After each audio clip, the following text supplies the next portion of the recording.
Samuel, faça uma oração e prega a palavra conforme Deus já tem colocado no seu coração. A paz do Senhor. Chega aqui, irmão. Aleluia. Incline tua cabeça. Amado Jesus, nós estamos diante da tua presença. Aqui está a tua igreja, os corações, o qual tu conheces. Está aqui teu servo, Senhor. Usa conforme tu queres. A palavra que tu tens preparado, que ela venha e fazer mudança em cada um de nossos corações e o teu nome ser glorificado. Essa é a nossa oração, em teu nome, Jesus. Amém. Aleluia. Meus irmãos, sejam todos abençoados com a paz do Senhor. Amém. Por gentileza, tome o seu lugar, o seu assento.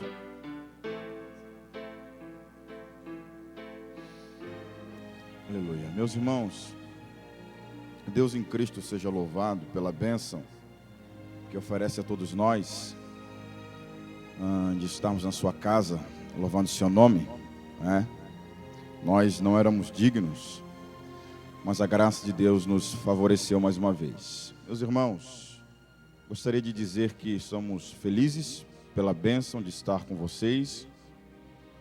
A gente está 3 dias aqui na cidade, eu, minha esposa e meu filho, e a gente foi recebido muito bem, e a gente deixa aqui o nosso agradecimento a todos os irmãos, toda essa igreja, todo esse povo que aqui serve a Deus com alegria. Pastor Adão, Deus lhe abençoe, muito obrigado, Deus abençoe o Senhor, todo o corpo de obreiros preciosos para a obra de Deus, né? Deus abençoe vocês, Deus abençoe todas as pessoas que tivemos contato. Ficamos felizes por conhecê-los e que Deus continue vos abençoando. Amém? Abra sua Bíblia no livro do profeta Jonas, capítulo de número 1. Livro do profeta Jonas, capítulo de número 1. Para você que não sabe onde está Jonas, abre a Bíblia no Novo Testamento, Mateus, e vai voltando devagar para o início da Bíblia. Você vai encontrar os livros pequenos aí, de 2, 3, 4 capítulos. Jonas está por ali.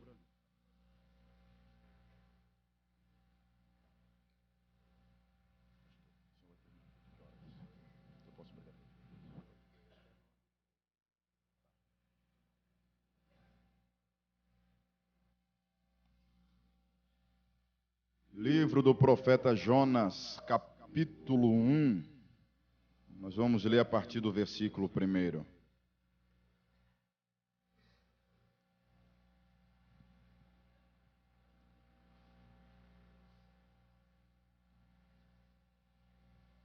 Glória a Jesus, glória a Jesus, glória a Jesus.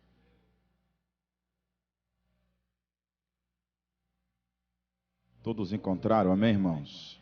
Vamos ler. A palavra do Senhor diz assim: Veio a palavra do Senhor a Jonas, filho de Amitai, dizendo: Levanta-te, vai à grande cidade de Nínive e clama contra ela, porque a sua malícia subiu até mim. E Jonas se levantou para fugir de diante da face do Senhor para Társis. E descendo a Jope, achou um navio que ia para Társis. Pagou, pois, a sua passagem, desceu para dentro dele para ir para com eles para Társis de diante da face do Senhor. Porém o Senhor mandou no mar um grande vento e se fez no mar uma grande tempestade. O navio estava para partir-se ao meio.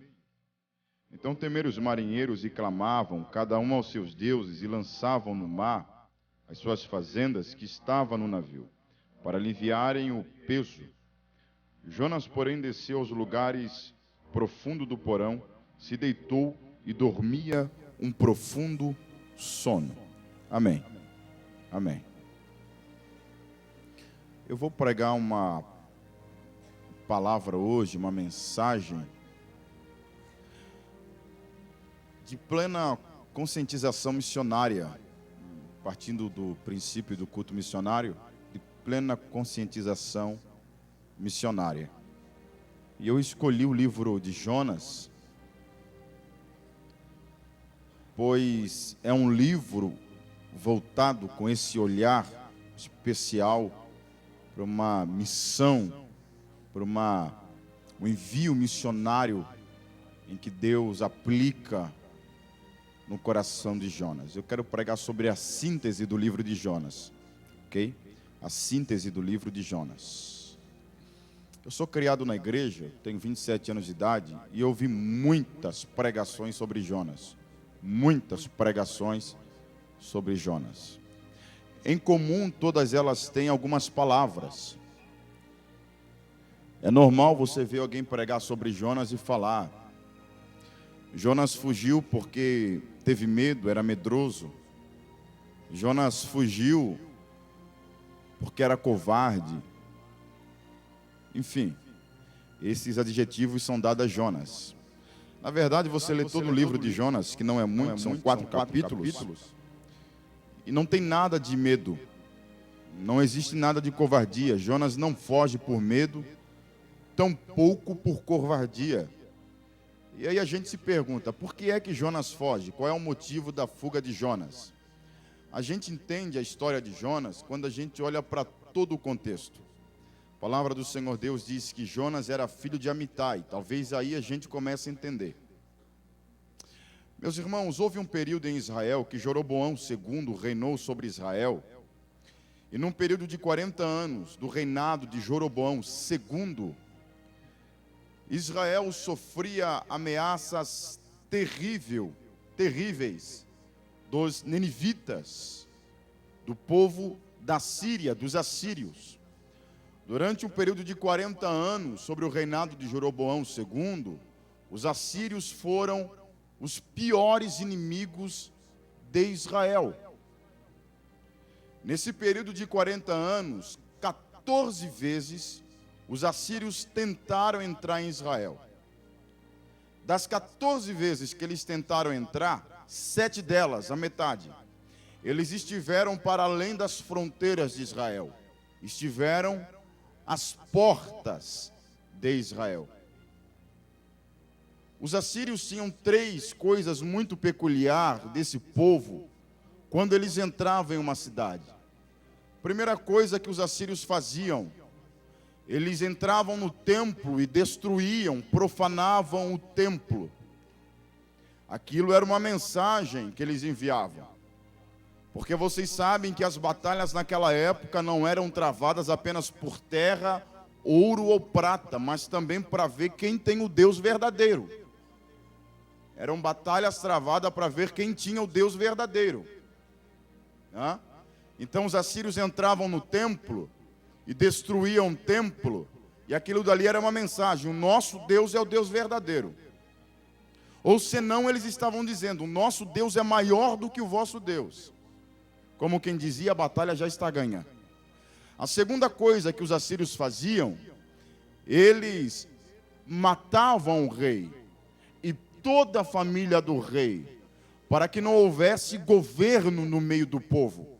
Uma vez que você fere a liderança, todas as ovelhas ficam dispersas. Todos os liderados ficam dispersos. Então eles feriam o rei, eles matavam o rei, para que não houvesse governo no meio do povo. A terceira coisa que eles faziam, eles matavam o profeta e toda a família do profeta, para que não houvesse palavra de Deus no meio do povo. Então a pergunta que a gente tem que se fazer é: quem era o profeta em Israel no reinado de Jeroboão II? Quem? Amitai, pai de Jonas. Lógico, a temática é muito simples. Qual é a temática? Jeroboão reina período de 40 anos, os assírios são os piores inimigos do povo de Israel, eles ameaçavam o templo, ameaçavam o rei e ameaçavam a casa do profeta e a família do profeta. Então imagine você que nesse período Jonas ainda é uma criança, o seu pai é o profeta em Israel. E num período de 40 anos, Jonas cresce sobre a ameaça dos assírios. Por 14 vezes os assírios tentam entrar em Israel e Jonas está na rua brincando com seus amigos. E num período de 40 anos, 14 vezes, ele sai para dentro de casa assustado, porque é uma correria enorme em Israel. E quando chega em casa, ele pega o seu pai desesperado, sua mãe angustiada, seus irmãos perturbados, e ele vai se deitar pensando: será que é hoje que os assírios vão entrar em Israel e iam destruir o templo e a casa do meu Deus, será que é hoje que eles vão matar o nosso rei? E será que é hoje que eles vão entrar na casa do meu pai? Matarão meu pai, matarão minha mãe, matarão meus irmãos e também a mim me matarão? Jonas cresce com essa mágoa. Jonas cresce com essa raiz de amargura. Jonas cresce com essa ferida no peito, na alma. E depois de 40 anos, quando Amitai já não é mais o profeta, mas o seu filho, Jonas, é o profeta, vem a Jonas a palavra do Senhor dizendo: Jonas, levanta-te, vai à grande cidade de Nínive e clama contra ela, porque a sua malícia subiu até mim. Ora, Jonas se alegrou, Jonas muito festejou, pois Jonas pensava: a malícia subiu, e Deus manda eu clamar esse povo, certamente é uma palavra de juízo, e Deus vai destruir os ninivitas. É hoje que Deus irá responder o nosso clamor, e vai destruir os nossos inimigos. E Deus fala: é verdade, se tu pregares, e eles não se arrependeres, se eles não se arrepender, eu vou destruir, mas se tu pregares, e eles se arrependerem, reconhecerem, eu darei vida. E Jonas foge, não é por medo, não é por temor, não é por covardia, mas é por raiz de amargura. A minha pergunta aqui nessa noite, em primeiro lugar, é: o que te impede de viver a plenitude do reino de Deus? Qual é a ferida formada no teu coração que te impede de fazer com aquilo que Deus tenha na sua vida, de fato se torne verdade? Vou adiante. Jonas tinha todos os motivos e os melhores motivos para não se envolver com o reino de Deus e com a causa de Deus, que era salvar os ninivitas. Por quê? Porque se ele não prega em Nínive, e os ninivitas, eles não se arrependem, Jonas podia muito bem dar desculpas para Deus: Senhor, eu não preguei, mas eu protegi o teu templo. Eu não preguei, o Senhor destruiu Nínive, mas eu protegi o meu rei. Eu não preguei, os ninivitas não se arrependeram, tu destruíste os ninivitas, mas ainda assim eu protegi a minha família e a família do meu povo. O que eu estou lhe dizendo, meu irmão, é que você sempre terá ótimos motivos para não se envolver com a causa do reino de Deus, mas esses motivos nunca te serão suficientes perante Deus. Nós sempre teremos ótimos motivos para não nos envolvermos com a obra de Deus e com a causa de Deus, mas esses motivos perante Deus nunca serão suficientes. Você dará desculpas, envolverá a sua família. Você dará desculpa, envolverá o seu futuro. Você dará desculpa, envolverá o seu tempo, dirá que o tempo é curto. Você dará desculpa para todas as coisas. E você pode até, com essas desculpas, conseguir o nosso perdão pela sua ausência em várias atividades. E isso é fato, mas a grande verdade é que perante Deus, as suas desculpas nunca te serão suficientes. Eu gostaria que você entendesse que se envolver com o reino de Deus significa morrer para a própria vida. Pois é isso que diz Jesus. Jesus fala: quem quiser vir após mim, negue-se a si mesmo, porque esse é o primeiro princípio do Evangelho. Negue-se a si mesmo, tome a sua cruz, vem e siga-me. Porque aquele que tentar salvar a sua vida, perdê-la-á. Mas quem perder a sua vida por causa de mim, a acha-la-á. Pois que proveita o homem ganhar o mundo inteiro e perder a sua alma. Na tentativa de ganhar o mundo, na tentativa de abraçar o mundo, na tentativa de conquistar, na tentativa de salvar a sua vida, no que diz respeito às aventuras que o mundo oferece e os prazeres que nele há, Jesus fala: você vai perder.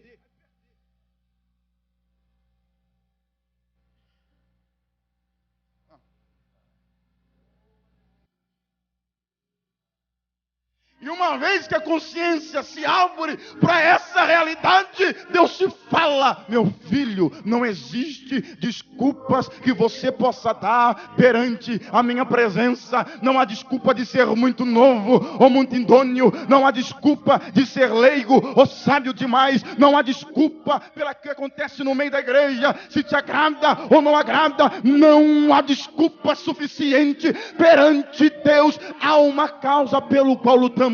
E por essa causa não existe desculpas que sejam suficientes.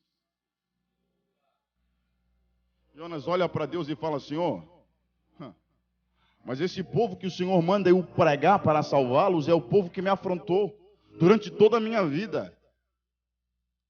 É o povo que criou em mim traumas. É o povo que criou em mim mágoas. É o povo que criou no meu coração uma ferida que está sangrando e não para de sangrar já faz tempo. E por isso ele foge. A fuga de Jonas é uma desculpa para não ir a Nínive. A Bíblia diz que ele entra no barco e ele está fugindo, quando de repente a Bíblia diz que Deus manda no mar uma grande tempestade, os marinheiros se perturbam e vão procurar Jonas, e Jonas está dormindo. Jonas está dormindo. Eu disse que Jonas está dormindo. Dormindo. Mas Jonas tem uma missão, mas está dormindo. Mas Nínive está morrendo, mas está dormindo. Nínive estava caminhando a passos largos para a perdição, mas Jonas estava dormindo.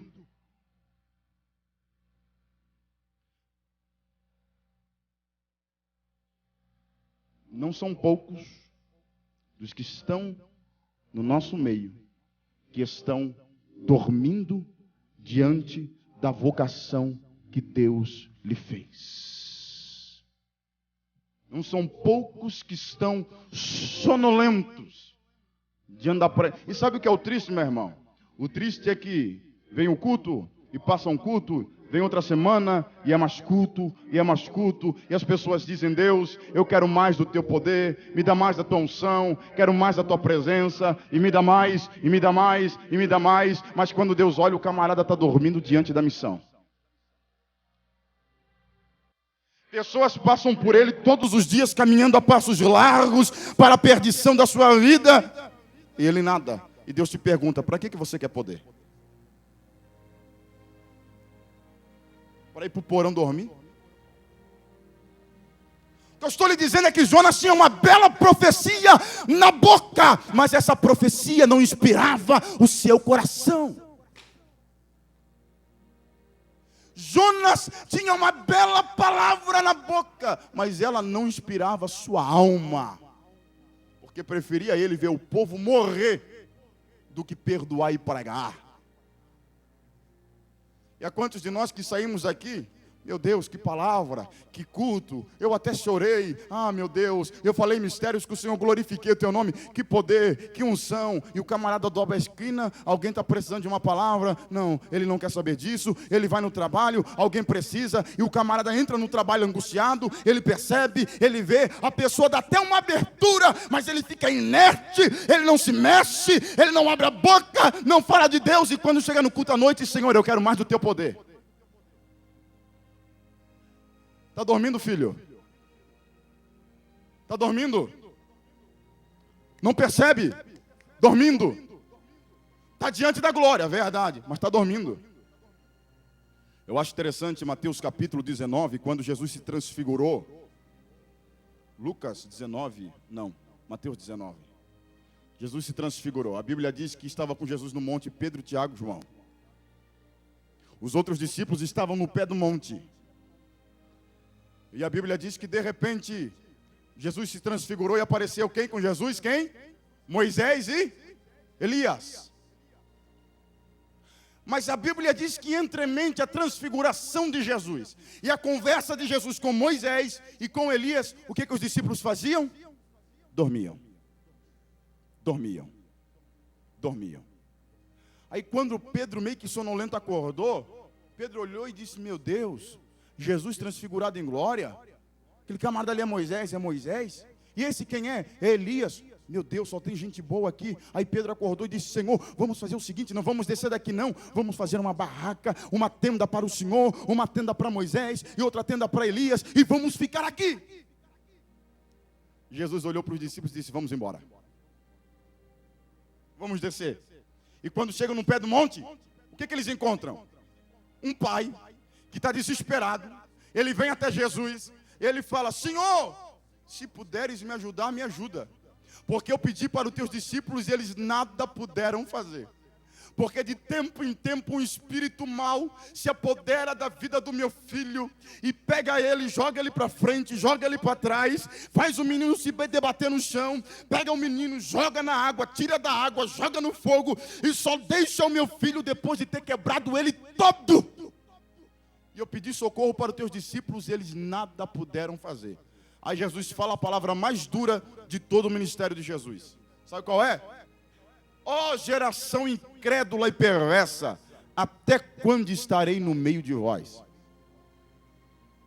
Sabe o que Jesus estava dizendo? Que me venha logo a cruz, e o sofrimento e a agonia da cruz, do que continuar no meio dessa geração, que vê a glória, está diante da glória, mas quando alguém precisa não tem nada para dar. Eu sei, eu estou fazendo um discurso duro aqui. Isso é uma grande realidade. Mas ouça, meu irmão, há uma missão em um mundo que clama. E há pessoas que estão clamando o tempo inteiro por socorro. Alguém que está faminto e você tem um pão. Alguém que está sedento e você tem a água. Alguém que está enfermo e você tem remédio. E esse remédio é simples, é Jesus. Evangelho não é complicado. Evangelho é um abraço de quem ama. Evangelho é um clamor de quem conhece a Deus. Evangelho é uma oração de quem recebe a presença de Deus. Mas muitos de nós ainda estão dormindo. Dormindo. E dizemos: Deus, nós queremos mais de Ti. E Deus fica olhando para a gente e fica dizendo: mas meu filho, eu não te devo nada. Tudo que eu tinha para te dar, eu já te dei, já derramei o meu espírito. O que você ainda quer? A questão não é a falta de Deus. A questão é nossa ausência no reino e na obra de Deus. E não nos servirá ter uma mensagem que está diante dos nossos lábios, mas não inspira o nosso coração, não toma conta da nossa alma, a fim de que essa mensagem venha ferver na nossa alma, para que a mensagem saia da nossa boca e do nosso coração, com fé e com poder, para transformar vidas. Falta-nos inspiração do Evangelho, falta-nos uma inspiração profunda do reino de Deus e do Evangelho de Deus. Aliás, Jonas era um profeta. Você sabia que o profeta, 80% ou 70%, 80% das profecias bíblicas, elas não eram psicografadas, Deus tomando, por exemplo, o sentido do profeta e ele escrevendo, ou ele profetizando para o povo, não. 70% ou mais % das profecias da Bíblia Sagrada, principalmente no Antigo Testamento, Deus inspirava o profeta. Fazia ele viver a profecia, e depois de ele viver a profecia, ele proclamava para o povo. Porque Deus queria que o profeta sentisse o que Deus estava sentindo. Percebe não? Um exemplo, Jeremias. Deus olha para Jeremias e fala assim: Jeremias, meu filho, eu quero que você compre um bordão. Um bordão. Quero bordão. É como se fosse um cinto que eles colocavam sobre as vestes, sobre o lombo. O ornamento nas vestes. Seria a gravata, por exemplo. Eu quero que você compre o bordão. Compre o melhor bordão que você encontrar. E Jeremias comprou. Aí Deus disse: veste o bordão, meu filho. Jeremias vestiu. E Deus disse: Jeremias, agora eu quero que você vá até a praça pública e dê uma voltinha na praça, vai até o shopping e dê uma voltinha no shopping com essa veste, com esse bordão. E Jeremias foi. E o povo começou a dizer: olha a vestimenta de Jeremias, que coisa linda. Olha a roupa de Jeremias. Jeremias está bem alinhado, Jeremias está bem vestido, Jeremias é elegante. Oh, Jeremias, isso que é um profeta. E Jeremias volta para a presença de Deus vaidoso. Aí Deus disse: Jeremias, agora pega esse bordão e coloca na fenda da rocha. E Jeremias colocou entre as pedras, entre as rochas. E Deus disse: deixa lá. Jeremias deixou. E depois de algum tempo, Deus disse: Jeremias, volta lá. Pega o bordão. E quando Jeremias pegou, Deus disse: que tu vê? Um bordão podre, sujo, rasgado, mal cheiroso. Deus disse: coloca ele, veste esse cinto. E ele colocou. E Deus disse: agora vai na mesma praça, no mesmo shopping, nos mesmos lugares onde você foi com o bordão bonito. Jeremias foi. E quando chegou lá, o povo começou a dizer: sai de perto de Jeremias, maltrapilho, mal cheiroso, vestes rasgada. Olha Jeremias, isso é uma vergonha. E Jeremias volta para Deus envergonhado e humilhado. E ele diz: Deus, a tua palavra na minha boca é uma vergonha, porque o povo me repudiou. E Deus olhou para Jeremias e disse: Jeremias, assim é Israel para mim. Israel é um bordão podre. que quando eu dou tudo o que eles querem, eles glorificam o meu nome. Basta eu renegar alguma coisa, e eles me trocam por outros deuses. Eu sou motivo de vergonha na boca desse povo. Deus fazia o profeta viver a profecia. Mais um exemplo, Oséias. Deus olhou para Oséias e falou assim: meu filho Oséias, está na hora de você casar, filho. Oséias ficou feliz. Obrigado, Senhor. Deus disse: mas você não vai casar com qualquer mulher, não. Eu gostaria, Oséias, que você fosse até a praça onde ficam as meretrizes e você escolhesse uma delas para casar. E ele escolheu e casou. E Deus disse: agora tem uma coisa, Oséias, ela não vai parar de se prostituir. E ela continua a sua prostituição. A Bíblia diz que ela engravidou dos filhos da prostituição. Teve filhos. E Oséias ficava em casa cuidando dos filhos da prostituição, enquanto ela continuava a sua vida de prostituição. E Oséias está humilhado diante de Deus. E Deus fala: Oséias, agora vai e profetiza a Israel, porque é exatamente assim que eu me sinto em relação a Israel.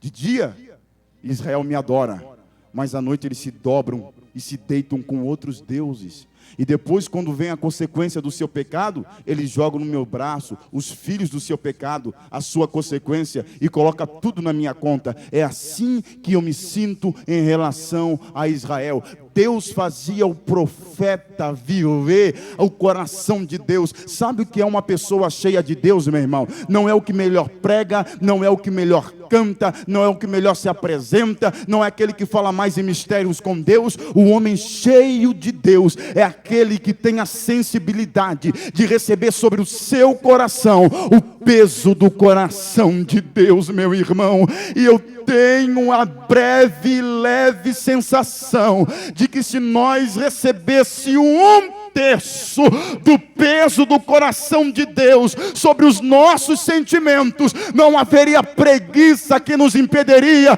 de pregar o Evangelho, não haveria inércia que iria nos bloquear de pregar o Evangelho. Se o peso de Deus descer sobre o nosso coração,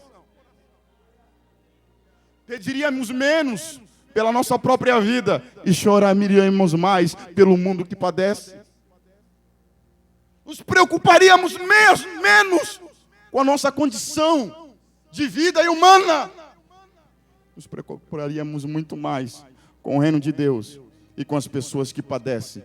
E a minha oração nessa noite é: Senhor, repousa o peso do teu coração pelo teu espírito sobre a nossa vida, a fim de nos sensibilizarmos para a tua obra agora, a fim de sensibilizarmos para a tua obra já, porque há pessoas que estão caminhando a passos largos para a perdição, mas eis aqui um povo, ó Deus, que clama nessa noite: derrama o peso do teu coração sobre a nossa vida. Levante a sua mão assim para o céu, por gentileza, segure a sua mão lá no alto, por 30 segundos, faça uma oração no teu espírito, dizendo: Senhor, derrama o peso do teu coração sobre a minha vida e sensibiliza a minha vida, Senhor, para a tua obra que é urgente, que venha ter menos de mim, mas mais do teu coração, e que a tua palavra na minha vida venha ser transbordante, Senhor, que em mim venha jorrar uma fonte de água viva, ramanda, ramachanda, ramacandaraia.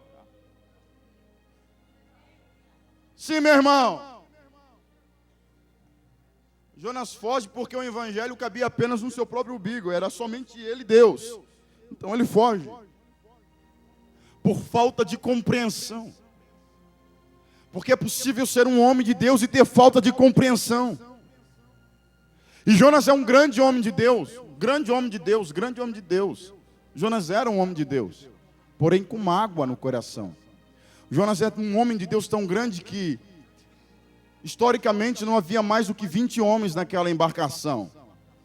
E quando eles olharam para Jonas e falaram assim: Jonas, o que nós vamos fazer para parar com essa tempestade, a fim de que nós não venhamos se perder? Jonas disse: me lança no mar, me lança no mar, me lança no mar e vai parar. Jonas está disposto a morrer por 20 homens. Por 20 homens. Morrer por 1 milhão de homens é você se tornar um herói. Morrer por 20 homens. Jonas é um grande homem de Deus. Qual é o problema de Jonas? Mágoa. Mágoa. Uma preocupação com a sua própria condição de vida. que o impediu de enxergar o reino de Deus mais adiante. Eu prego desde muito cedo. Desde muito cedo. E o maior incentivador do meu ministério foi sempre minha mãe. Sempre minha mãe. Minha mãe é uma pessoa de uma fé admirável. Admirável. Uma pessoa muito crente que vive apenas para Deus exclusivamente. Minha esposa está ali, ela sabe. Na casa da minha mãe, para muita gente, muitas pessoas pedindo oração. Pessoas que chegam ali quebradas. Na casa da minha mãe, muita gente já aceitou a Jesus. E uma das coisas que a minha mãe sempre carregou com ela é a capacidade de ajudar pessoas. Eu venho de uma família muito pobre, muito simples, muito pobre mesmo, que beirava a miséria. Muito pobre. Só que a minha mãe era daquele tipo de pessoa que ela podia ter pouco, o pouco. Mas o pouco que ela tinha, se tinha alguém que não tinha nada, ela puxava para dentro de casa e compartilhava. Porque isso é evangelho. Compartilhava o pouco que tinha. E nessa de ajudar muitas pessoas, na casa da minha mãe abrigou muitas pessoas. Um número tão grande de pessoas, que é bem possível que eu me esbarre com alguém por aí, meu irmão. E eu nem sei que aquela pessoa morou na casa da minha mãe. Outro dia eu estava conversando com um rapaz ali em Itajaí, o Antônio, o Tony. Ele disse, lembra quando eu morei na casa da tua mãe? Eu disse, eu não lembro, mas morou. Minha mãe sempre abrigou muitas pessoas. Houve um tempo que eu lembro, como se fosse hoje, que tinha mais de 6 pessoas que vieram de fora e moravam com a gente. E a família lá em casa já não é pequena, somos em 6 irmãos. O negócio já é grande, né? E nessa de minha mãe abrigar muitas pessoas, houve uma menina que morou na casa da minha mãe por nome de Daniele. Daniele. E essa menina, nós tínhamos uma comunhão muito grande, andava sempre juntos, eu, ela e a minha irmã, a Osana. Sempre. Onde eu ia pregar, a Osana ia cantar, ela sempre ia com a gente. E nós tínhamos uma comunhão que era muito de Deus, orávamos muito juntos. Muito. E quando eu digo muito, não era que nós orávamos com regularidade. Uma oração devocional, não. Orávamos muito, muito. Eu lembro, pastor, nós passamos 3 dias fazendo jejum de pão e água, às vezes sem pão, às vezes sem água. 3 dias orando, jejuando, tentando jejuar o máximo que podia aguentar, suportar. E nós orávamos. Nós começamos, eu, ela e a minha irmã, a Osana, nós começamos uma campanha na casa da minha mãe de oração. E quando, depois de 2, 3 meses, nós terminamos já a campanha de oração, já tinha jovens, grupo de mocidade de outras igrejas que estavam vindo para orar junto com a gente. E já quase ninguém podia suportar tantas pessoas dentro de casa. Orávamos muito, orávamos muito. E tínhamos essa comunhão, essa ligação. Acontece que eu comecei a pregar, comecei a viajar, e ela saiu da casa da minha mãe e a gente perdeu o contato. Eu me casei. E vocês sabem que depois que a gente casa, o ciclo de amizade muda totalmente. E eu perdi contato com muitas pessoas, inclusive com ela. Tempos atrás, começou a bater no meu coração um desejo de visitá-la. Eu pensava, poxa, como é que está a Daniele? Anos que eu já não vejo, eu vou visitar. E você sabe, quando aquilo está em ti, é um sentimento teu, mas que na verdade ele não tem origem em ti, é algo que é de Deus, irmão. Você percebe, não? Que é algo que é de Deus. Eu estava falando para o pastor Adão que Deus fala muito comigo através de sentimentos, assim, é o vento do Espírito. Quando eu vejo, eu já estou envolvido com a coisa, é a forma que Deus fala comigo. Porque Deus, irmão, ele fala de forma sensível, e precisa ser sensível para entender a voz de Deus. Tem gente que pensa que quando Deus vir falar com ele, Deus vai falar de uma forma tão poderosa que vai acordar aí na madrugada com uma voz de trovão.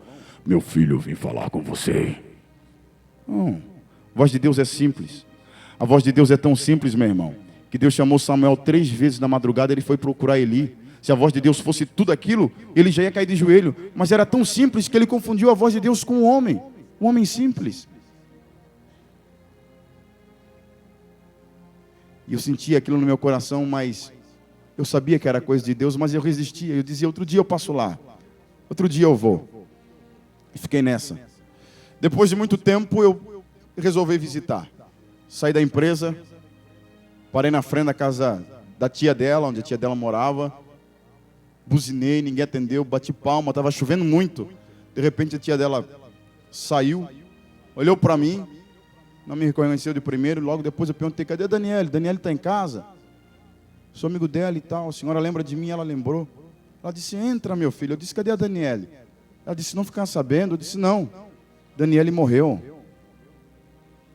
Eu levei um susto, ela tinha mais ou menos a minha idade. Eu levei um susto, eu disse, morreu? Como assim morreu?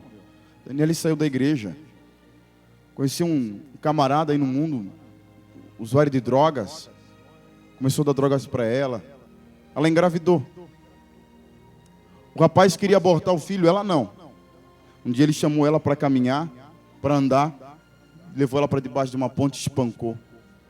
Essa reportagem está no Diarinho, que é um jornal ali de Itajaí. Ele amarrou uma camisa na boca dela e puxou com tanta força que chegou a rasgar os lábios dela.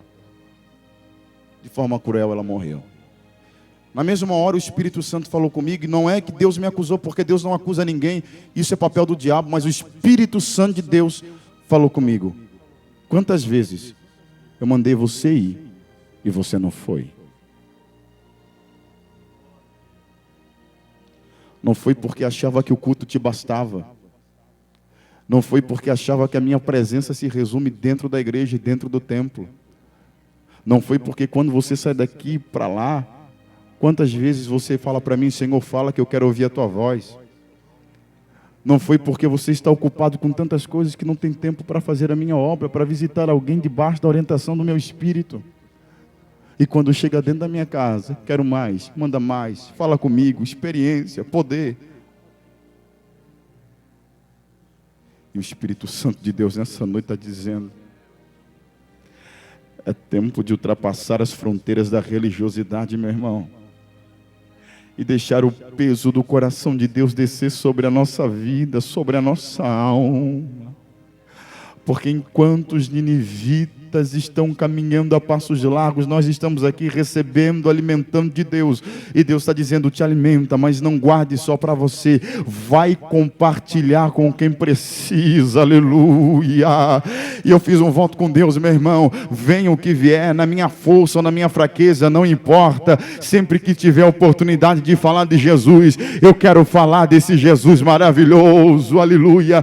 E quem passar pela minha vida, pela tua vida, de nossa vida levará alguma coisa, levará a paz de Deus que habita em nós, levará uma palavra de Deus que nós possuímos, levará a presença do Espírito Santo. O que não podemos é vir dentro da igreja, achar que isso aqui nos basta. Oh, Espírito Santo, sacode a nossa espiritualidade nessa noite, Senhor, para sermos atalaias da tua palavra e do teu Espírito, oh glória. Lá vai Jonas, fugindo. Deus manda uma terrível tempestade. A Bíblia diz que ele entra no ventre do peixe, passa 3 dias, 3 noites. E a Bíblia diz que depois de 3 dias e 3 noites, no profundo do abismo, ele clamou ao Senhor. E quando ele clamou ao Senhor, ele falou no versículo 9: mas eu te oferecerei sacrifício com a voz de agradecimento. E o que eu votei, eu pagarei. Jonas resolve ir a Nínive pregar. Depois de relutar tanto, a Bíblia diz que ele resolve ir a Nínive pregar. E ele fala, Senhor, o que eu votei, eu pagarei. É engraçado que você lê os 4 capítulos do livro de Jonas, e você não vê Jonas fazendo voto nenhum com Deus. Então você pergunta, que voto é esse que Jonas está falando? O que eu votei, eu pagarei. Sabe que voto é esse, meu irmão? Todo profeta, quando era chamado para o ministério, ordenado para o ministério, ele fazia 2 votos. E qual era o voto que ele fazia? Tudo que o Senhor mandar falar, eu falarei. E aonde o Senhor me enviar, eu irei. Com o primeiro, Jonas não tinha problema. O problema dele era com o segundo. Aonde o Senhor me mandar, eu irei. E ele não podia ir, porque ele carregava mágoa dentro do coração. Deixa eu te falar uma coisa, meu irmão. Deus, ele não aceita 50% do voto. O que eu votei, eu pagarei. Deus quer o voto de forma integral. E talvez você fez votos com Deus, e a palavra de Deus nessa noite te lembra nessa noite. Você pode ter esquecido do voto que você fez na minha presença naquela noite e naquele dia, mas eu te digo que eu não me esqueci. E aquele voto que tu fizeste, eu vim te cobrar nessa noite. Deus te cobra nessa noite. Lembra do voto que fizeste? Senhor, se o Senhor me dá, se o Senhor me abençoar, se o Senhor me encher do teu espírito, e se o Senhor fizer, e Deus cumpre a palavra dele, e você esquece do voto. Deus fala, eu não me esqueci do voto. Jonas resolve ir a Nínive pregar, e no capítulo de número 3, versículo de número 3 e 3 de Jonas, a Bíblia fala assim, e levantou-se Jonas e foi a Nínive, segundo a palavra do Senhor. Era, pois, Nínive uma grande cidade de 3 dias de caminho. E começou Jonas a entrar pela cidade a caminho de 1 dia. Irmãos, presta atenção. Segundo o que a Bíblia nos relata, você caminhava por Nínive. Em 3 dias você percorria toda a cidade. Jonas conseguiu percorrer e pregar em toda a cidade em 1 dia. E eu te pergunto, que milagre é esse? Que rapidez é essa? Como Jonas consegue andar e pregar? Porque se andar era 3 dias, pregando deveria ser uns 5. Ele conseguiu andar e pregar em 1 dia. Como? Sabe o que Jonas fez? Jonas foi pregar, mas ele ainda não estava convencido em converter o coração do povo. Então ele olhou e disse, já que é para Deus me deixar em paz, vou dar um balão em Deus, vou enganar a Deus. E o que ele faz? Eu vou sair entrando em Nínive, eu vou sair correndo e vou sair pregando. Quem entender, amém. Quem não entendeu, ficou para trás, perdeu. Aí Jonas pega e sai correndo por Nínive pregando. E há relatos que dizem que Jonas pregou em aramaico, que não era linguagem local. Quer dizer, ele saiu correndo. É a mesma coisa que alguém entrar aqui na cidade de Tuporanga, sair pregando aqui alguma coisa para vocês, mas o camarada está saindo correndo, gritando igual um louco, desesperado, em, sei lá, irmão, chinês. Não entende nada. Foi o que Jonas fez. Saiu correndo e o povo não entendeu. Aí pode ler, irmão, pode ler. Ele se senta debaixo da figueira e fica esperando o que vai acontecer. Na cabeça dele ele ficava pensando, eu preguei, o povo não entendeu, Deus não pode me cobrar porque eu já fiz o voto, já paguei o voto, Deus não pode me cobrar, o povo não entendeu. Deus, mata o povo, manda fogo, Senhor. Manda fogo e mata todo esse povo, mata os ninivitas agora, Senhor, mata. E ele fica esperando, e de repente ele começa a ouvir uma voz de clamor. Misericórdia, Senhor! Ele, hã? Misericórdia, Deus! Ele, hã? Proclamado jejum de 3 dias de arrependimento. Ele, o quê? A Bíblia diz que o Espírito Santo de Deus converteu o coração do povo. É por isso que Jesus fala, lembre-se do sinal de Jonas e não da pregação de Jonas. Por quê? Porque Jonas não pregou nada. Mas foi um sinal de Deus que o Espírito Santo fez interpretar no coração do povo. Meu irmão, você não tem desculpa para dar para Deus. Deus, eu não sei fazer a tua obra porque eu não sei cantar, não sei pregar, não sei tocar, e não sei, sou envergonhado, não posso. Deus, eu não sei. E Deus está dizendo, meu filho, às vezes eu não vou precisar nem da tua voz, eu só vou precisar que você seja um sinal do reino de Deus presente na terra, que a tua casa seja um sinal do reino de Deus. Eu não sei quem foi o pregador, não sei se foi C.S. Lewis que falou, não estou lembrado, que falou assim, ó, pregue o evangelho, e se precisar, use a sua voz. Pregue o evangelho, se precisar, use a sua voz. Porque para se pregar o evangelho, meu irmão, a única coisa que alguém precisa ver na tua vida é que você tem um semblante diferente, é que existe uma paz na sua vida que o mundo não dá, que o dinheiro não compra e que ninguém pode oferecer, é que existe uma alegria em você que é contagiante e alguém olha para você e diz, rapaz, me diz uma coisa, aonde é que você bebe água que te deixa tão feliz com essa paz, com essa alegria? Oh, é o Espírito Santo maravilhoso de Deus. É um sinal de Deus na terra. É uma voz de Deus na terra. É um sinal vivo de Deus na terra. É o Espírito Santo de Deus, meu irmão. O que Deus pede para você é muito mais do que a sua capacidade. Não, meu irmão.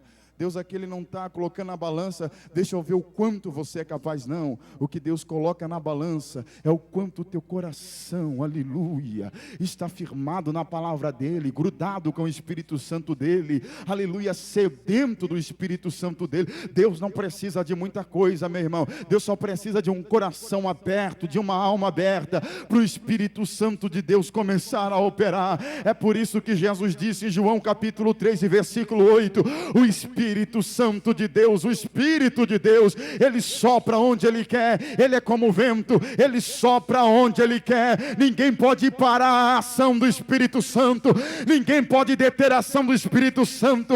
Ele sopra nos bairros nobres, Ele sopra na favela, Ele sopra no leigo, Ele sopra no sábio, Ele sopra no rico, Ele sopra no pobre, Ele sopra no sábio, no leigo Ele também sopra, Ele usa quem Ele quer. E Deus está dizendo: deixa eu usar a tua vida, deixa eu usar a tua voz, deixa o meu Espírito Santo te usar. Aleluia! E digo mais, de você ousado: ou você é um sinal do reino de Deus na terra, ou você não está em Cristo. Ou eu sou um sinal do reino de Deus na terra, ou Cristo não está em mim. Falei na Vila Nova, eu vou falar aqui, meu irmão. É impossível estar em Cristo, que é o sol da justiça, e você não iluminar ninguém. É impossível. Se você está debaixo dessa luz, você é um sinal. E se você não é um sinal, desconfie da luz que há em ti.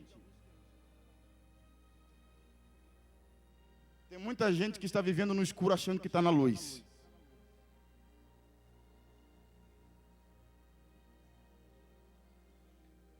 A Bíblia diz que Jonas ficou muito desgostoso, muito triste. E prova de que Jonas não se arrependeu é no capítulo 4 e versículo 3. Jonas ora a Deus falando assim: peço-te, pois, ó Senhor, tira a minha vida, porque para mim melhor é morrer do que viver. O que ele estava falando é o seguinte: Senhor, já que o Senhor não vai matar os camaradas, e os camaradas se arrependeram e o Senhor abraçou eles, então me mata, porque não vou perdoar. Melhor para mim é morrer do que viver.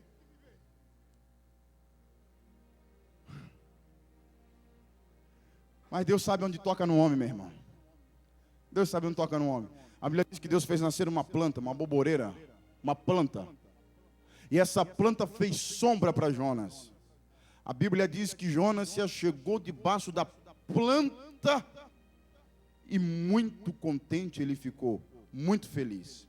É a única vez que você vai ver Jonas feliz por alguma coisa, por causa de uma planta. Por causa de uma planta, uma plantinha, uma planta.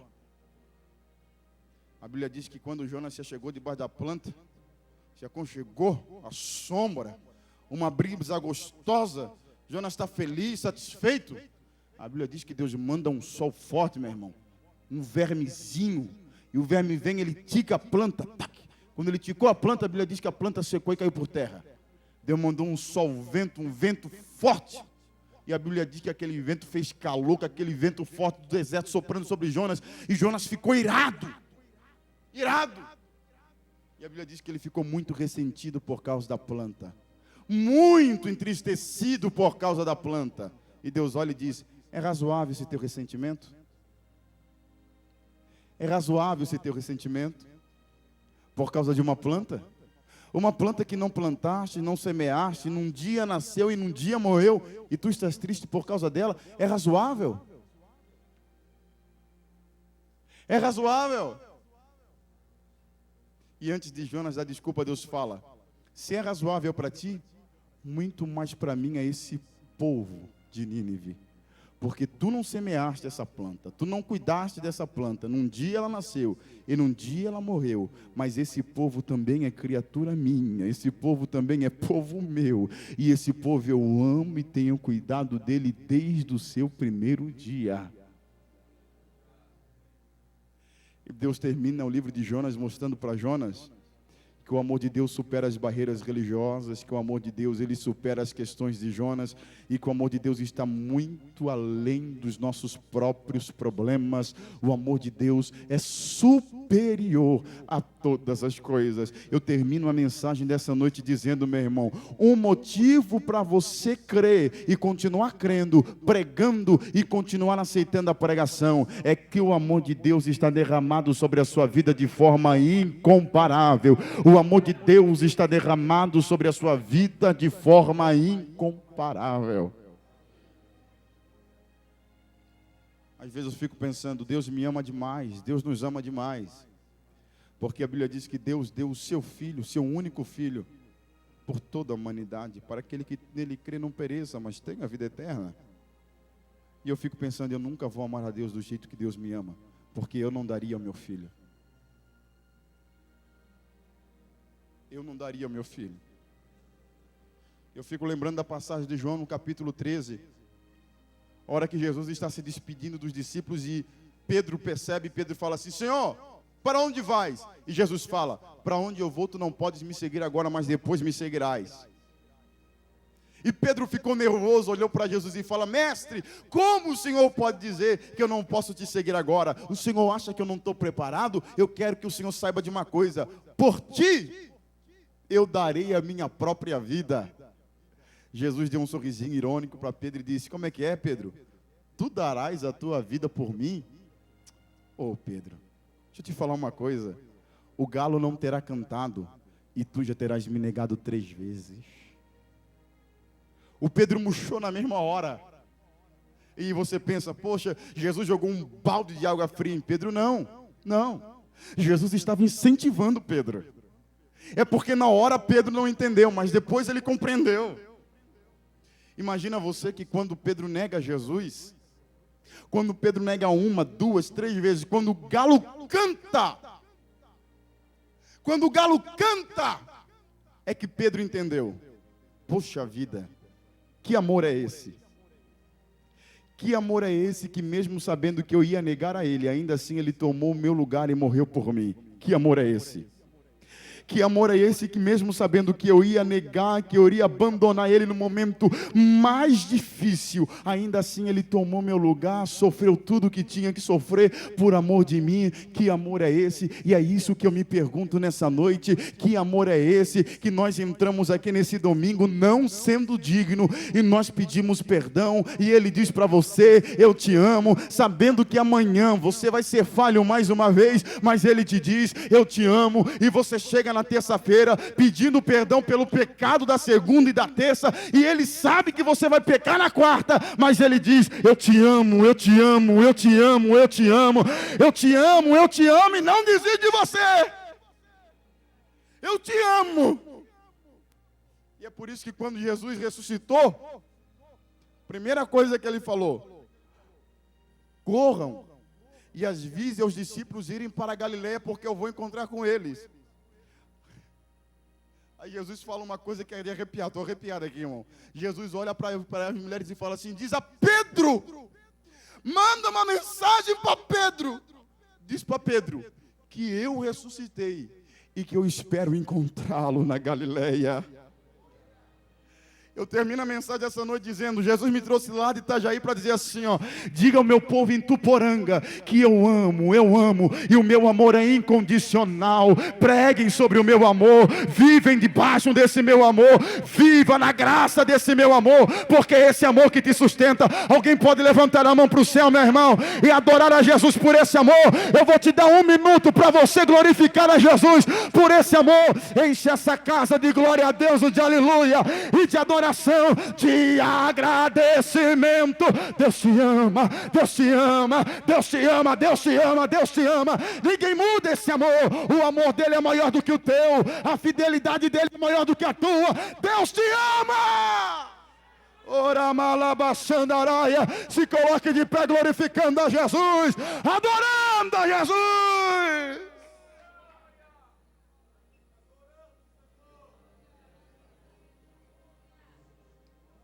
Deus te ama. Ele tem ciúmes de você. Deus te ama. Ele tem cuidado de você. Deus te ama. um amor que eu não entendo, um amor que eu não compreendo, porque é uma justiça infinitamente maior do que a minha, é um amor infinitamente maior do que aquilo que eu posso amar, mas Ele me ama, falho, pecador, mas Ele me ama e Deus te ama. Eu quero orar.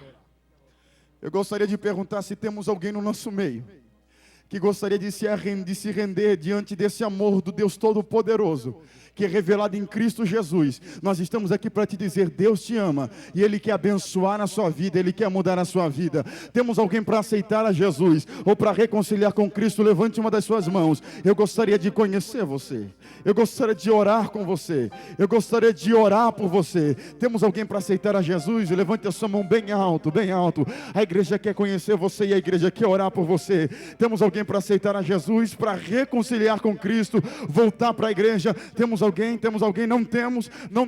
Eu gostaria que toda a igreja levantasse a mão para o céu para a oração. Levante a sua mão para o céu.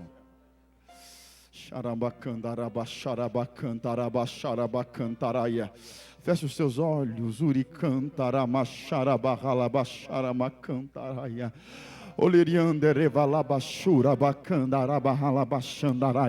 Deixa a tua fé elástica, meu irmão, e vai orando. Vai enchendo essa casa de clamor, de oração, de clamor e de oração. Clame. Eu já vou orar. Clame.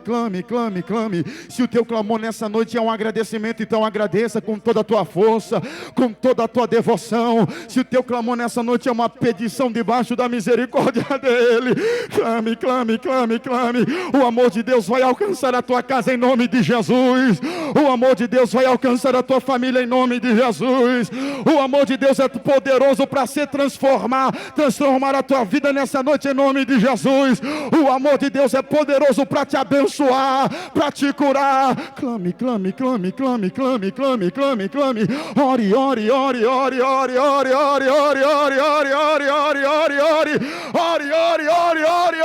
Ore. A nuvem luminosa de Deus está pairando sobre essa casa. Deixa essa nuvem te envolver, deixa essa nuvem te aquecer. O Espírito Santo de Deus vai te aquecer agora, com o amor do Pai, com a misericórdia. O diabo lutou contra a tua vida, meu irmão, mas você ainda está vivo, porque o amor de Deus está sobre a tua vida. É o amor dele que tem te guardado, é o amor dele que tem te protegido.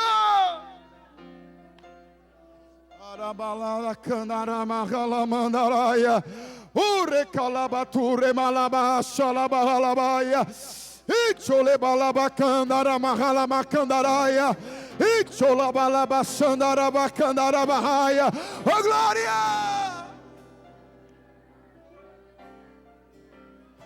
Espírito Santo, eu oro com a tua igreja, eu oro com o teu povo nessa noite, Senhor, e nós te glorificamos por tudo que és, pelo teu amor derramado, por teu amor revelado em Cristo Jesus, pelo poder da tua palavra, pelo doce e meigo Espírito Santo, o grande consolador da nossa vida. Eu oro nessa noite, Senhor, te pedindo, abençoa mais uma vez a tua igreja, abençoa nessa noite mais uma vez o teu povo, que aqui te serve com alegria. Visite casas, visite famílias, pelo poder da tua palavra, e acima de qualquer coisa, Senhor, usa-nos, ó Pai, nas tuas mãos, derrama o teu coração sobre a nossa vida, a glória do teu nome. Abrace alguém que está do seu lado aí, meu irmão. Abrace alguém, 2 em 2, 3 em 3. Abraça aí e ore com ele, ore por ele, enquanto o conjunto está cantando. Ore.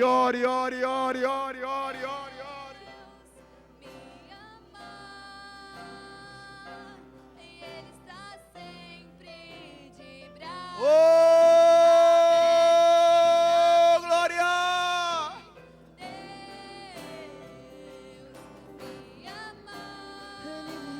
Deus, tudo entregamos nas tuas mãos, pois tu és grande e poderoso.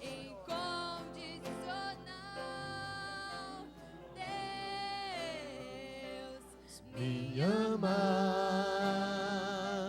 Ele está sempre de braços abertos para mim. Vamos dar uma salva de palmas para Jesus. Amém, glória a Deus. Mas eu quero fazer uma oração ainda. Por você que sentiu no coração que você precisa fazer mais por essa obra. Você precisa falar mais do amor do Senhor. Eu quero que você saia do seu lugar. Eu quero orar por você. Pastor Adão, Deus falou no meu coração. Eu preciso fazer mais. Eu estou fazendo muito pouco. Eu estou como Jonas. Quando teve sombra sobre ele, ele se alegrou.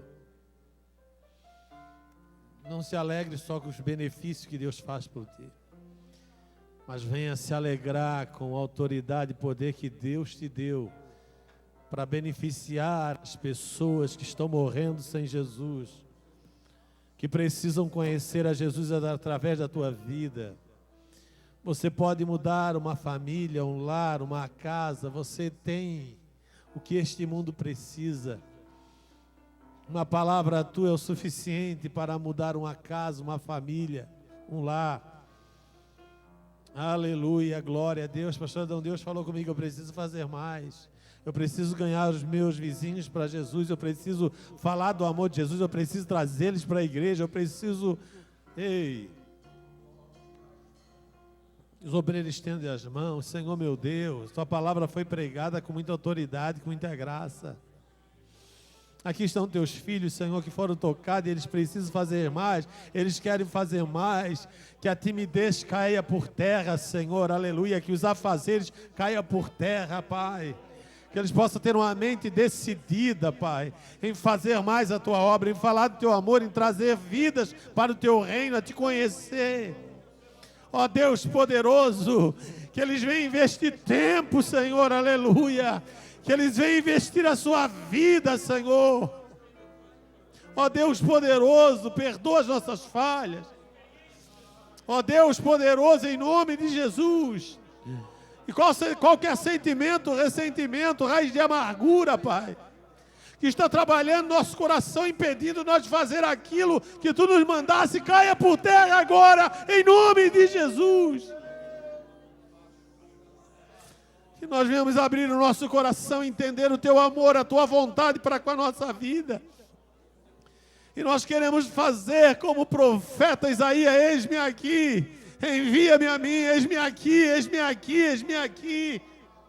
Ó Deus poderoso, que os Teus filhos venham se desprender de tudo aquilo que está impedindo eles de realizar aquilo que Tu chamasse eles para realizar. Perdoa as suas falhas, suas fraquezas, suas omissões, mas que eles possam sair daqui, Senhor, com a mente decidida em realizar a Tua obra como um tição tirado do fogo. Ó Deus poderoso, estenda as Tuas mãos sobre eles, Senhor, que a vida deles possa ser marcada, Pai, e eles venham, ó Deus, realizar a partir deste momento aquilo que eles foram chamados para realizar. Não importa as barreiras, as lutas, as dificuldades, Tu vais estar com eles para fazer a diferença. A boca deles será Tua, Senhor, aleluia. E o que eles falar, Senhor, Tu venha cumprir. E essas vidas venham ser salvas e libertas. Em nome de Jesus. Amém. Diga para a pessoa que está ao seu lado, eu posso fazer muito mais. Mim, Senhor, um vaso de valor. Eu quero ser um verdadeiro adorador. Restaure em mim um quebrantado coração. Para quê? Quero sentir o gozo da Tua unção. Levantar as minhas mãos, te adorar e te exaltar, Senhor. Até que ponto? E para sempre em Tua presença eu quero estar. Oleiro, vamos falar com oleiro? Oleiro, estou aqui. Hoje eu vim falar de mim. O meu vaso se quebrou, angustiado eu estou. Os meus pedaços hoje quero te entregar. Oleiro, será que podes me moldar de um vaso velho para um vaso novo? Oh Deus, Quero ser e a tua unção a me encher. Então declare. Faz de mim. Ele vai fazer, Ele vai fazer, Ele vai fazer. Eu quero ser um verdadeiro adorador. E o que mais? Restaura em mim um quebrantado coração. Pra quê? Quero sentir o gozo da tua unção. Levantar as minhas mãos, te adorar e te exaltar, Senhor. E para sempre em tua presença eu quero estar. Só a igreja, só a igreja. Faz de mim. Peça, peça, peça, peça. Para quê? Quero ser um verdadeiro adorador. Restaura em mim um quebrantado coração. Para quê? Quero sentir o gozo da tua unção. Levantar as minhas mãos, te adorar e te exaltar, Senhor. Até que ponto? E para sempre em tua presença eu quero. Todos declare. Faz de mim, Senhor. Oh, Senhor, nós nos colocamos em tuas mãos nesse momento. Podemos fazer muito mais. Restaura em mim um quebrantado coração. Quero sentir o gozo da tua unção. Levantar as minhas mãos, te adorar e te exaltar, Senhor. Até que ponto? E para sempre em tua presença eu quero estar. Dê uma salva de palmas para Jesus. Amém. Jesus é bom. Amém. Quantos anos, Beto, que tu entrou aqui? E como é que tu entrasse? Entrou bêbado. Quantos anos? 5 anos e 7 meses. Ele entrou bêbado aqui. Onde está Cleide? Como é que estava o teu coração naquela época?